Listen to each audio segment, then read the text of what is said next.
సంధ్య సంధ్య ఇట్రా. ఏం చేస్తున్నావు? బీరకాయలు కోస్తున్నానండి. సరే, ఎట్లా బీరకాయలు కోస్తున్నావు కాబట్టి బీరకాయల మీద ఒక క్వశ్చన్ అడుగుతాను, సమాధానం చెప్తావా? అడుక్కో. అడుక్కో. అడుక్కో. సర్లే. 8 బీరకాయ చెట్లలో చెట్టుకు ఒక కాయ తరపున 8 చెట్లకి 8 కాయలు బీరకాయలు కాసినాయనుకో, దాంట్లో 4 బీరకాయలు కోసేస్తే మిగతా ఎన్ని చెట్లు ఉంటాయి? 4 ఉంటాయి. ఏంది? 4 చెట్లు ఉంటాయి. 8 చెట్లకి 8 కాయలు కాసినాయి, దాంట్లో 4 కాయలు కోసేసినావు, మిగిలిన ఎన్ని చెట్లు ఉంటాయి?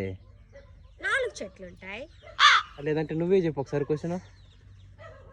8 చెట్లలో 8 బీరకాయలు కాస్తే 4 కాయలు కోసేస్తే 4 చెట్లే కదా ఉంటాయి. Okay, super. మళ్ళీ నేర్పించుకున్నావు, నీకు బుర్ర ఉందనేసి. Thank you. మీకు తెలిస్తే మీరు కామెంట్ చేయండి.